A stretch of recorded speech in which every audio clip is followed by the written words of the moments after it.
So the whole reason I initially did this live was to express my disdain for the uh, why I'm not Protestant, why am I not Orthodox, why am I not Catholic. There's there are these like trends of video types that you find here on YouTube. Some trends better than others. I mean, I tend to like, just for example, I tend to like conversion stories. And I'll probably get around at some point. I mean, I'm pretty sure I'll get around at some point to doing my own conversion story because it's kind of crazy and certainly unique from some of the other conversion stories that I've heard. I might try to do it on someone else's channel if I'm ever invited to someone else's channel. I struggle with doing my own conversion story because it feels a little bit self-indulgent. But in a sense, it helps. I mean, it helped me early on in my process of conversion to hear other people's conversion stories. So why not give my own at some point? Okay, but this why I'm not X seems to be kind of a rite of passage video. And early on when I started making videos, if you go back to some of my first ones, I had some audio issues. And this one in particular, I was like, okay, I got to get the audio issue straight because we pretty much couldn't hear what I was saying through most of the video. So I'm going to attempt to do this one again. For those of you that saw that first one, it's going to be kind of a rehashing of what I said in that first video. It's just this time you'll be able to hear it. So first off, if you're somebody that is a content creator and you've already made your own why I'm not Protestant, why I'm not Orthodox, it's fine, express yourself how you want. But one thing personally that I love about the Catholic faith is that there are many rooms in our Father's house, enough rooms to tie most of us over and keep us occupied until the end of our days. And the beauty of Catholicism is that it doesn't need to be constantly on the defense, despite how it may appear at times. One of the things I love, just for example, about Kolbe's total consecration is that it's done without apology, it's done without reserve, it's complete and total offensive tactic, Maximilian Kolbe's total consecration. And I think this, and I'm going to get into this in this video, this should be a little bit more of those that are making Catholic content. This should be a little bit more of our tactic. It's far too much of Catholic media, I mean, really since about the 1980s, if I had to take a guess, has been so honed in on apologetics. At times, rightly so, but it's to the point that has become, as far as I can see, the vast majority of what Catholic personalities are presenting. They're engaging apologetics against Protestants, against other Catholics, against the Orthodox. And if I had to guess, I would say if you were to pile all the different Catholic content that's available out there, apologetics would probably take up the majority, if not a oversized chunk of the pie graph, right? And Malcolm X, I know he's an odd person to quote, but he had some admirable traits about him. Malcolm X once said that when someone has a dirty glass, that you don't need to stand there and tell them, hey, look, your glass is dirty. He said, let your own cup be clean and that person will see, right? If they have eyes to see, they will see your cup is clean, and they will look at their own glass and see that their own glass is dirty. If Catholicism is true, which I believe it to be, then let's let the sanctity of its members and the purity of the faith speak for itself. Now, of course, this would rely on joyous, holy Catholics who are living out the faith authentically, who aren't constantly at war with one another or engaged in scandal mongering or calumny against other Catholics, right? This would have to take a little bit of a paradigm shift from where we're at right now. But I'm convinced that this witness would do more to turn people towards the Catholic faith than any of the rhetorical measures or embellishments could ever hope to do. And as far as apologetics go, the historical record, and this is coming from me, you know, I always bring up the that's my primary lens that I look at the faith through, is history. The historical record would only take you but so far. What I mean by that is that all of us, and I mean all of us, right?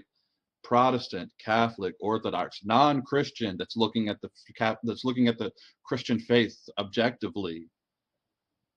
If you dive deep enough, we all end up coming to that same crossroads. And when you take into account all of the historical sources, all of the theological sources, we're all working with the same material, right? So that crossroad, if I go far enough, do I go and I reach this trilateral crossroads? Do I go Catholic? Do I go Protestant? Do I go Orthodox? At a certain point, we're taking a leap of faith.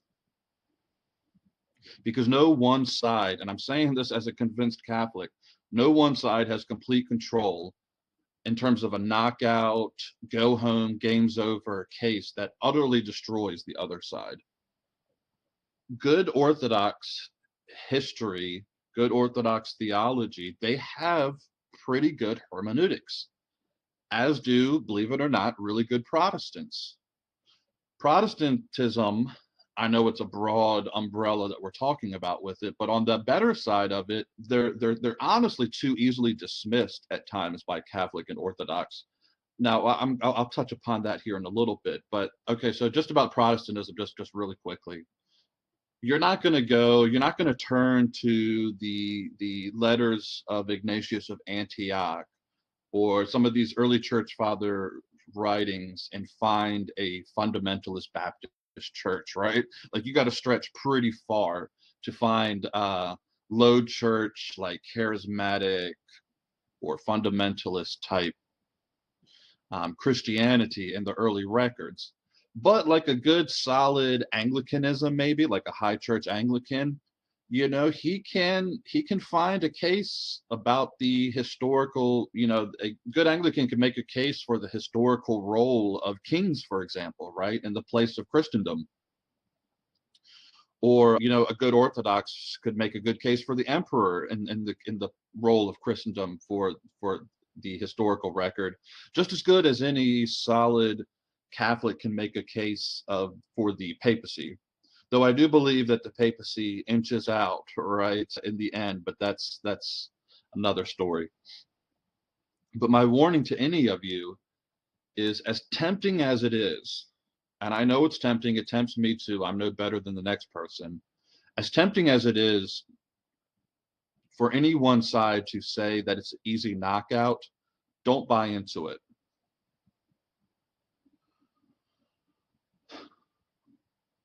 If you find someone that has those kind of arguments, whether they're making arguments from history or theology or epistemology or whatever, right?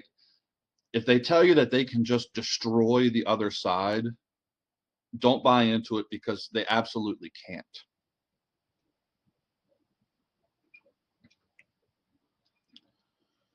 Your neighborhood's like sophist, apologist may sound good and convincing and may sound like he has destroyed the case for the Catholic Church, but in reality, this person hasn't, just as we honestly haven't destroyed theirs.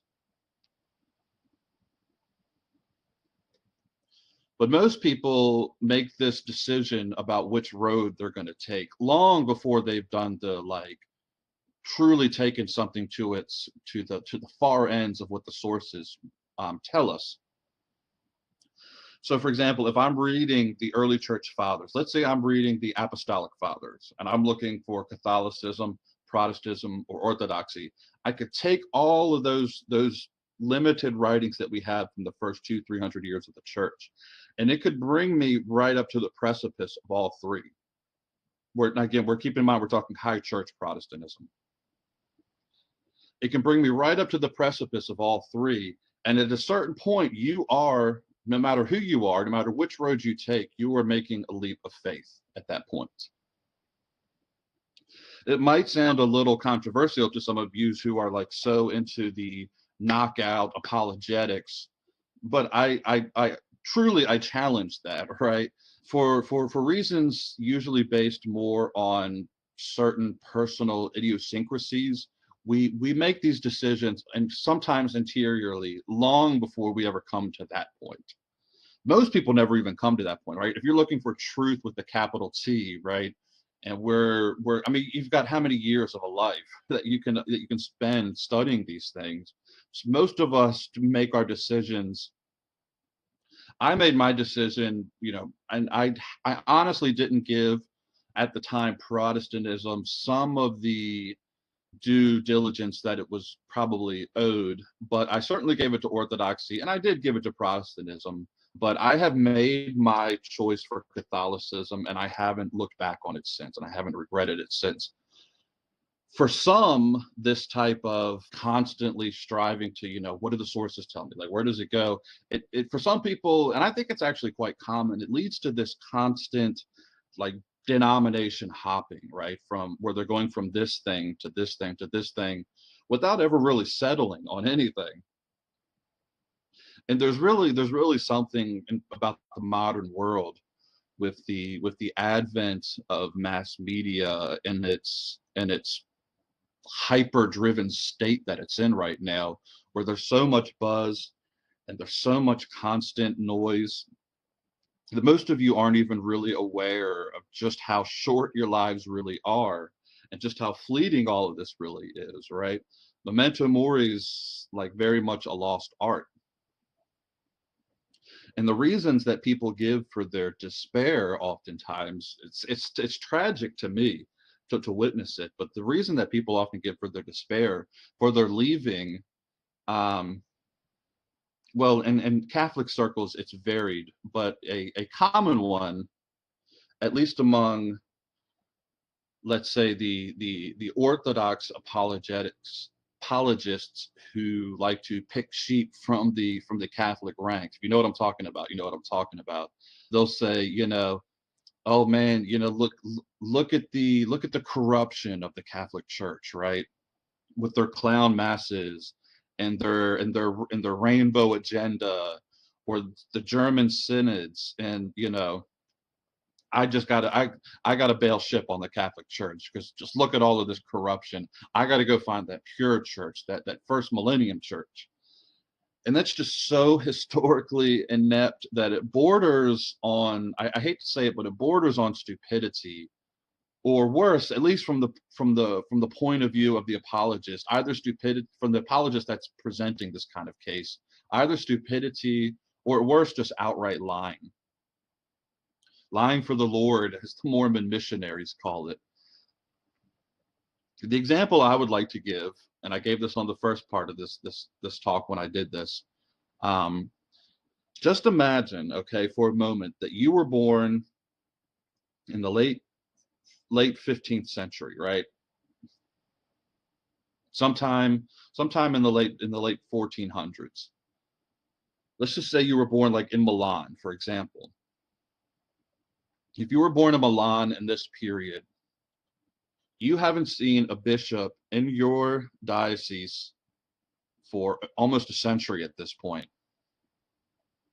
Priests in Milan, in this area that you're living in, were little better than like petty Cosa Nostra, like little mafiosos that are running around.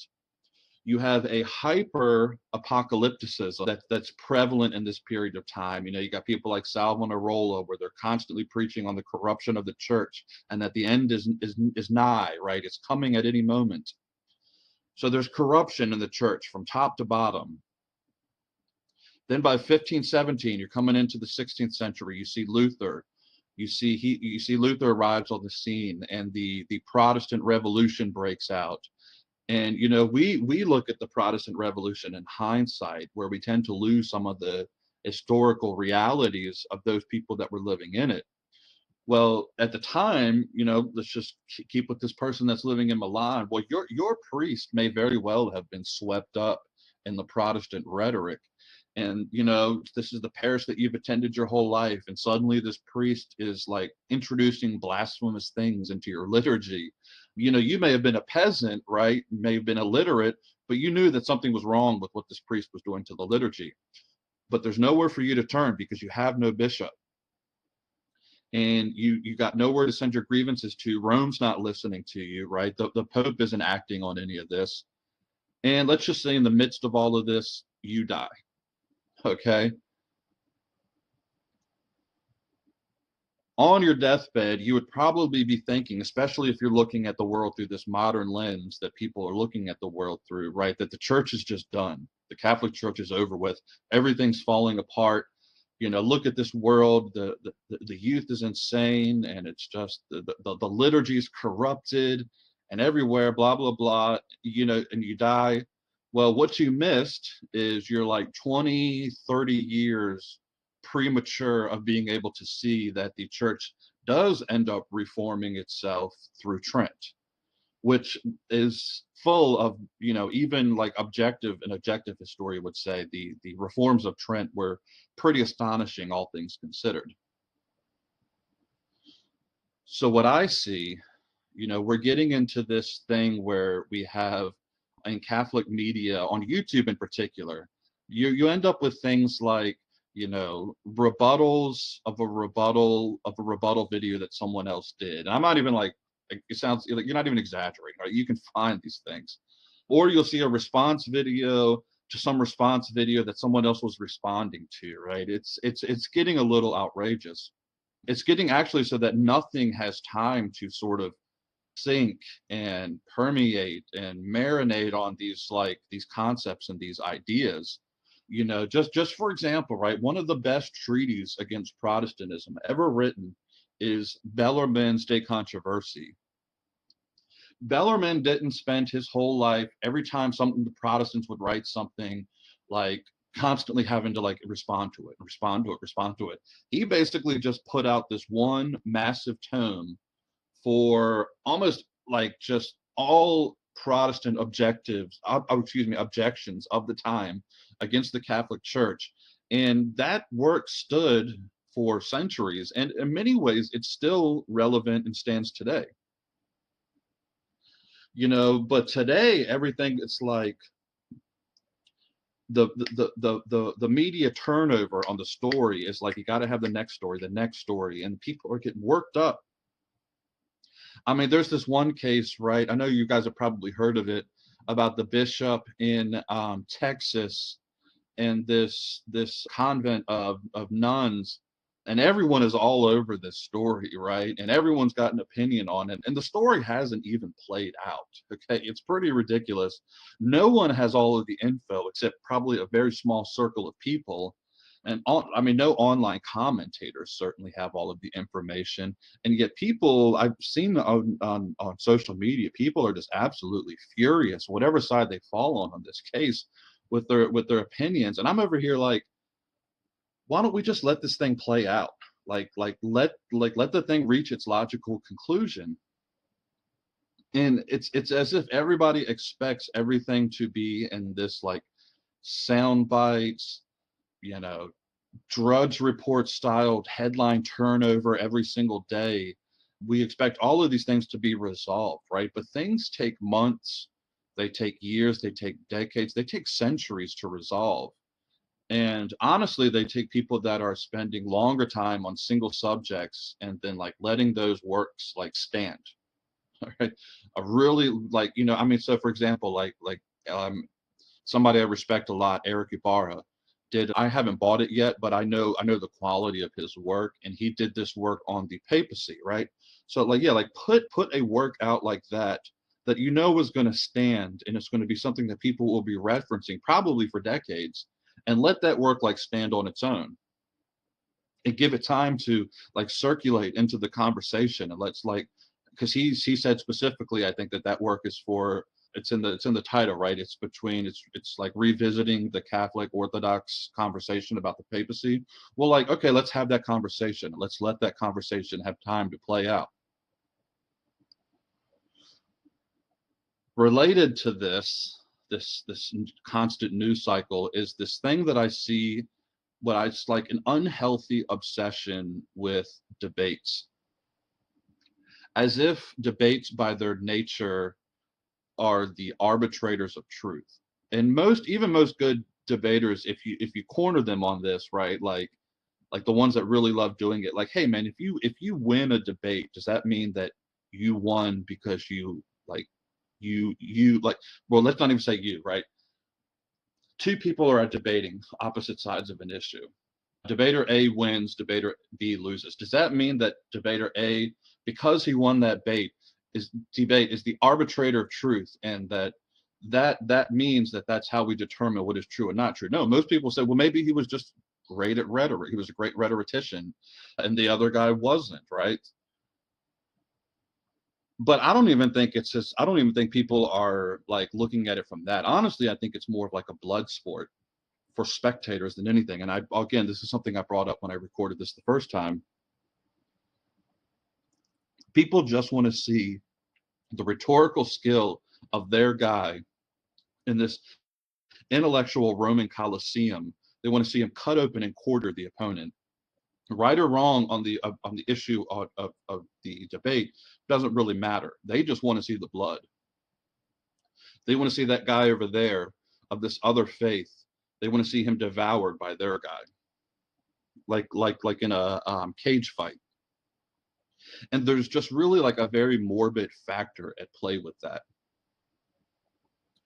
specifically for Catholics, because that's who I'm mostly concerned with. I want to say that I don't see this leading us anywhere good. Now I know that there are circles of these, like that, like the Orthodox, certain Orthodox apologists claim that they're winning, tens of thousands of Catholic converts to their side every single day.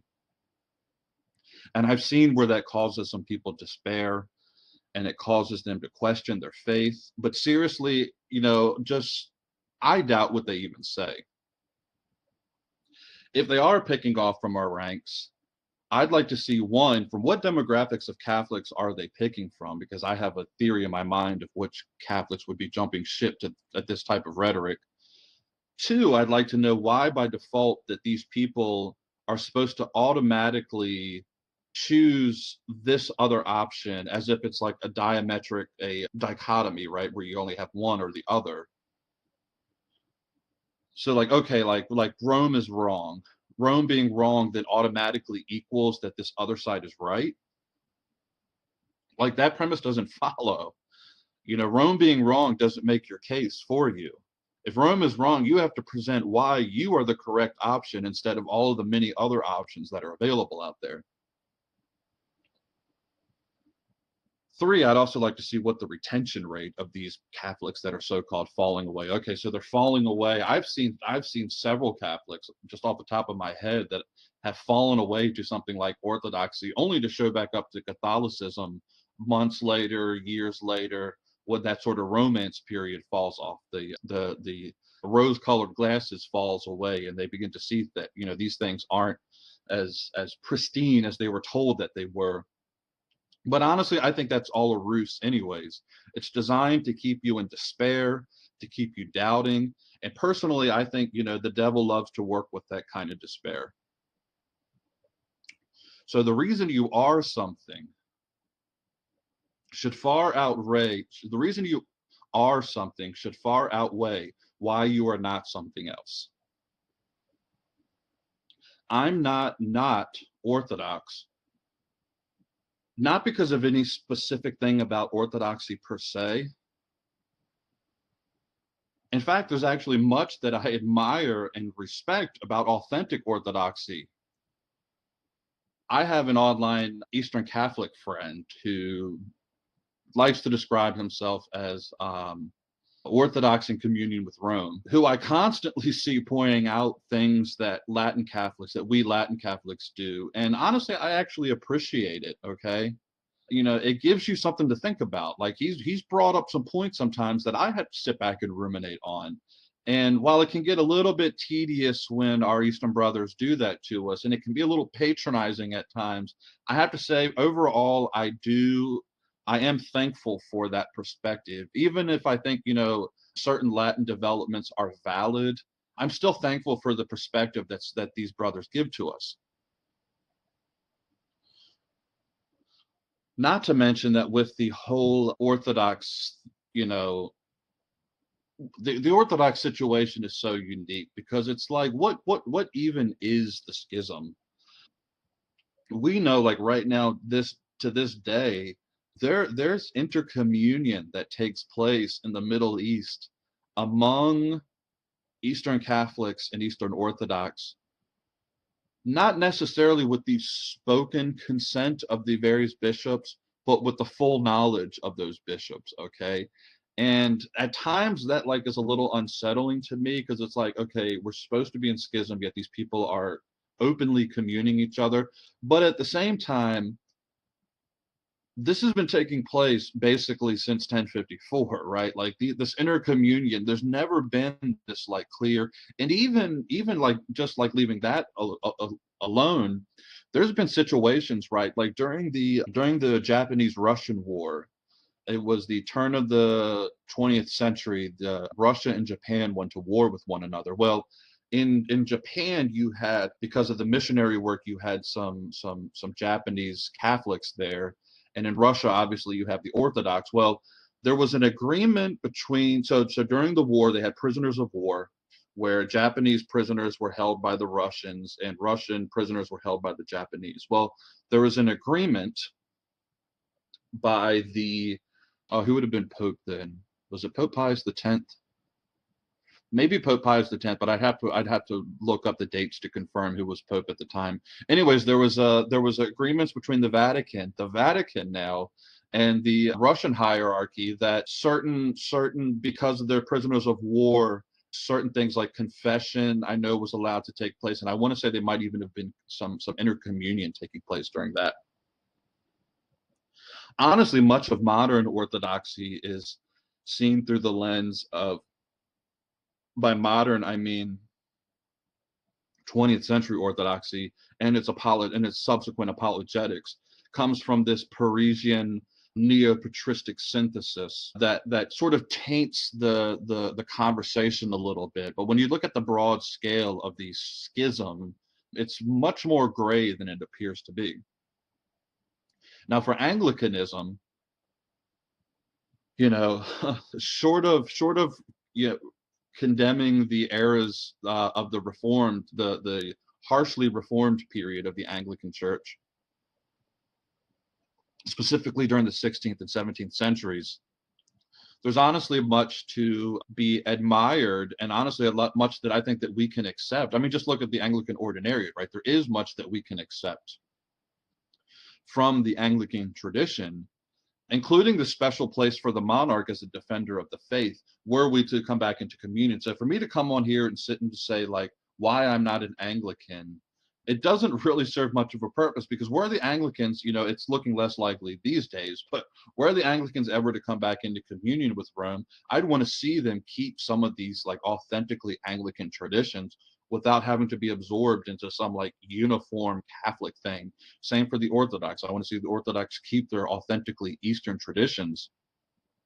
So why I'm not one or the other, they're all just potentially, were they to come back into communion with us, just other beautiful, authentic Catholic traditions in this all-encompassing faith. Now, I know you do have in this issue where the Orthodox have attempted to make this thing like a Western Rite Orthodoxy, but honestly, this is just something, in my opinion, that's just terribly anachronistic. especially considering that they have to become, so the Western Rite Orthodox, for those of you that aren't familiar, they're basically Anglicans that wanted to come back into communion with the Orthodox instead of with Rome. And the Orthodox bishop said, okay, we'll accept you, but you've got to add the epiclesis to your liturgy, which was never something that was part of the Sarum Rite or the Western Rite in general. A epiclesis, at least in this style of this Eastern epiclesis, it's always been in the, the Western liturgies, but it's a little bit, it's not as like clear as as the Easterners would like. But it was this way for the first millennium. So for them to come in and impose an Eastern style epiclesis on the Western Church is a Byzantinization of the Western spirituality, which, they don't want us to Latinize their spirituality, but they will turn around anyways. As well as a major, major problem with Western Rite Orthodoxy is it's missing one of the key features of Western Christian patrimony, which is the papacy, right? So to have a Western church without the papacy is a little, but anyways, I'm digressing with that. So all the reasons that I see people saying that they're not X, I'm not X because of Y, right? You can easily apply the Y to your own faith most of the times when I'm seeing it, right? So like, for example, that Catholic that is despaired, right, that I can't be Catholic anymore because these priests are just so corrupt. Well, guess what?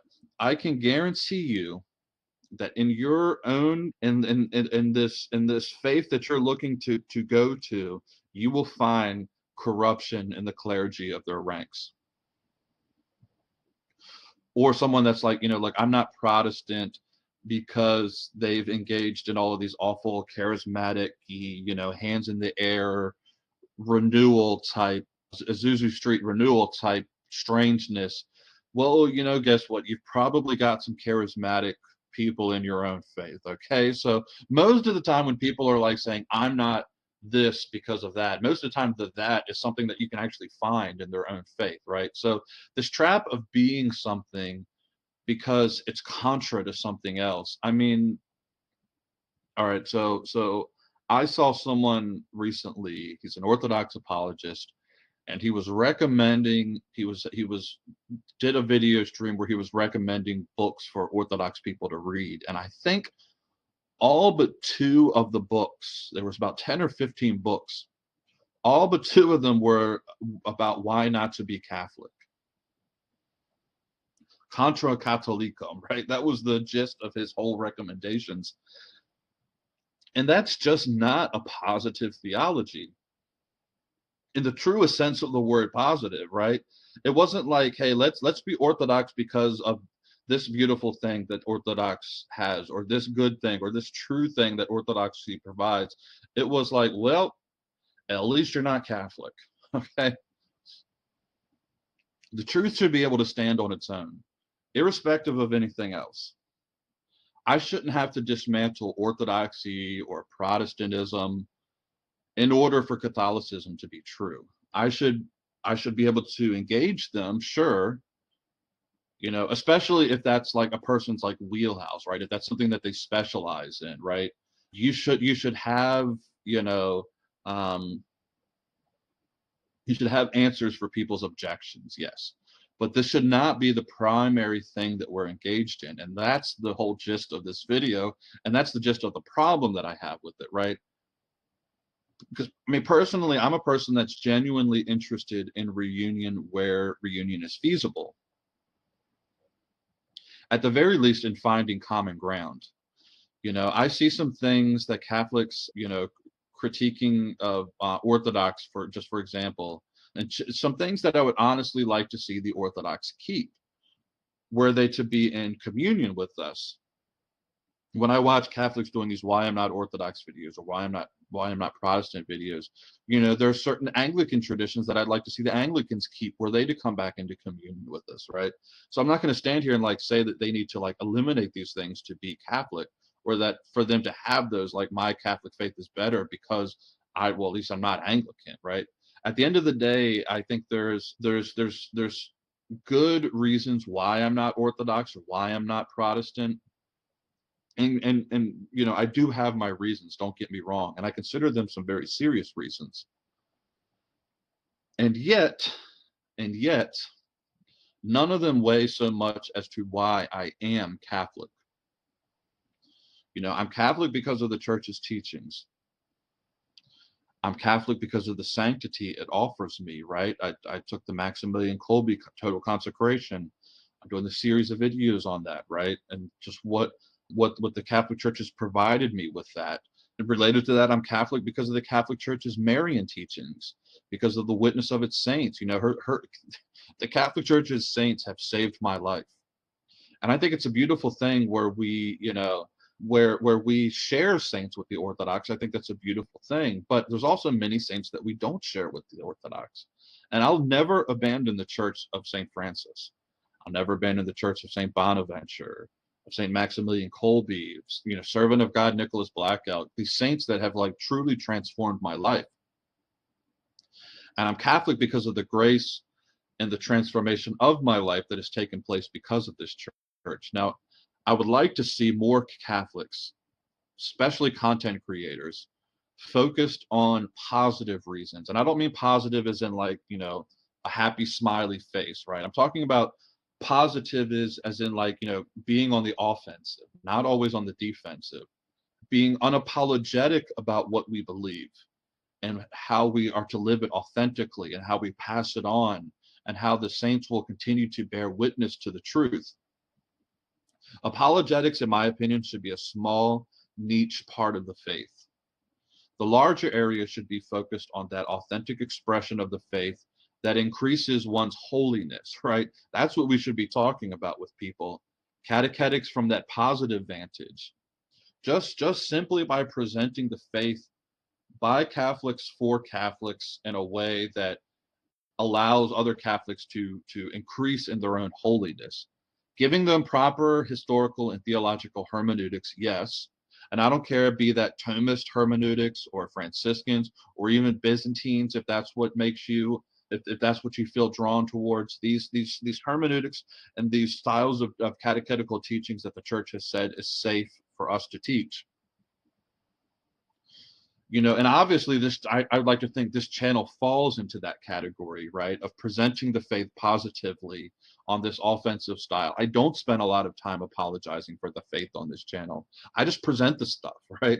Like you present it authentically, and I think people will react positively towards that. Now, I know apologetics and debates and response videos, they will get you more clicks. All right. So for the content creators, I know it's tough, right? Because you know, you want your channel to grow. And sometimes it's frustrating if you're like, I mean, I have eyes to see. I can look at my viewer counts of which things get more views, right? But I don't want to let algorithms pre-programmed by big tech YouTube programmers and out on the West Coast dictating to me how I present the faith. And as I stand here today, I want any of you, if I start to like fail at this, or if I start to preach a different message than what I'm preaching right now, I want you guys to call me out on it, okay? I mean, I would really love to see more content creators focusing on, and you know, and instead of the things that drive up the clicks, focusing on the things that actually are lifting other Catholics up, right? And to help bring attention and awareness to this great, massive, golden treasure trove that Catholics sit on. You know, when I converted, I used to say, and I've talked to other converts that feel similar to this, that you know, when I converted, I said it's as if Catholics, those of you that have been at this for a while, or those of you that are cradle Catholics, it's as if you sit on this massive gold mine, but you're constantly like scanning the horizon for something else, right? Like you don't even notice this like treasure that you're sitting on top of, right? You're looking for something else, somewhere else. You could spend the rest of your life, I don't care if you're 12 years old and you've got another 100 years to go, right? You could spend the rest of your life immersed in this beautiful, rich tradition of this faith and never even really think about Orthodoxy or Protestantism or the schisms and why they're wrong. You know, I'm telling you as someone who loves his history and his theology, that especially that medieval period. I often wish I had more time to exhaust all that there is out there, because it is inexhaustible, and it's such a beautiful thing in its own way that it is like that. It's like with Catholicism, around every corner there's something waiting to be discovered, and it's and every avenue of this faith, because its history, its theology, its ethics, its temporal takes on temporal versus spiritual matters, its societal issues. It's so massive that you will never run out of material. Okay, good Catholic material to cover, right? And there are programs that are doing this, and they're doing it effectively, and presenting the faith. And some of those, I mean, you look at something like the Institute of Catholic Culture, run by Father Hezekiah, and his model is something I've always admired and respected, right? Because he does have some apologetics like thrown in there. It's in there, but for the vast majority of what he does, it's just a positive presentation of the faith. To the depths of our very souls, this faith can fill you, and your cup will runneth over if you let this happen. And you won't need to go to the Protestants and wag your fingers at them, right? They will see. If you are living out the faith authentically like a saint, joyful, committed, like Chesterton said, like a lightning bolt, they will see it, right? And you will win souls, not by these like debates that are just for show, um, but by getting your hands dirty, tilling the soil and planting the seeds and working for that harvest. Right. So that's what I got for you guys. A few comments. Let's see what we got here. At the end of the day, I need to run through StreamYard so that I can put the comments up at the bottom here. I'll get around to doing that eventually. But let's see. We got, at the end of the day, there is never absolute certainty. In my view, the church has to be recognizable as the church. A disunited group of national sects is just not recognizable at the church. And that's actually a really good point, because this is from Aramaic, I think is how you may pronounce that. Absolute certainty, right? This is a subject I'm super interested in right now, because Father Peter Fellner, in his work, The Theologian of Auschwitz, takes on Kant about what we can know with absolute certainty. And he takes it on from a Franciscan lens, right? So when I see absolute certainty, that sort of triggers me. Um, as far as the church being recognizable too, I would really recommend,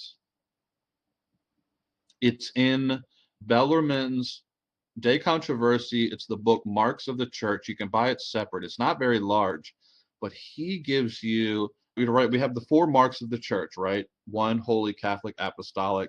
So he actually gives you, I think it's like 14, 15, 16 examples of what the true visible church looks like. And it's absolutely wonderful. And that's why, with that absolute certainty, is it absolute certainty? No, but it's a high degree of certainty, and it's visible, and it's just what you're saying there. It's recognizable. Why the Catholic Church? So, anyways, that is, and so when it comes to apologetics, there's a reason that Bellarmine is a doctor of the church. So if I were to recommend apologetical work against Protestantism specifically, he would be a little weak when it comes to modern objections from Orthodoxy. But as far as Protestantism goes, some of the best arguments you get are still found in Bellarmine. It's kind of a wild. Let's see, another comment from Aramaic here. Russia and the Universal Church by Vladimir Soloviev, parts 1 and 2, were pretty decisive in my exiting Larpodoxy. I'm actually rereading that again for the first time. I've got Soloviev in the back room there, and I would definitely recommend that one. Soloviev, something of a mystic, but there's a real clarity to the way that Soloviev talks about and you know what, I don't really go into it on this channel very much. And as much as I love the Greek church and I love like elements of the Byzantine church, I absolutely love Slavic, Russo Christianity. And some of these guys, man, I'm talking Soloviev, Florensky, even Bulgakov, though I know he's a bit controversial. Who else could I recommend? I know he's not a theologian, but as far as literary works goes, Dostoevsky. I'm telling you, man, those Russians were on top of their game, and Solovyov in particular just does a wonderful job of talking about. Now, he couldn't have necessarily seen the rise of the Soviet Union and all of that consequences of that, but he does this wonderful job of how Russia, in many ways, Russia does seem to be, for better or worse, the future of where Orthodoxy is heading. How Russia and the Universal Church, the church of the first millennium, the papal church, how they kind of need each other. And you really get this is part of Pope St. John Paul II's historical thesis of the two lungs of the church plays out in there. See, I jumped ship because of rad trad polemics. A steady diet of scandal mongering for years wrecked my faith, and after years in orthodoxy, I crawled back. No one needs to repeat my sorry example. Look, man, that's a good humble witness from you there, and I can say you are not the only one I've seen that has made that same thing, and that's why I really hesitate. Look, I like two or three of my most popular videos are I did one on the historical presentation of the medieval papacy during the period of the pornocracy. And the whole reason I did that, it was a three-part series, was because I wanted to talk about the great papist Pope Gregory the Seventh. But in order to talk about that, you kind of have to lead up to Gregory the Seventh. But I think just because of it's either how the algorithms of YouTube work or it's just how people are after salacious material. That's my most popular video, right?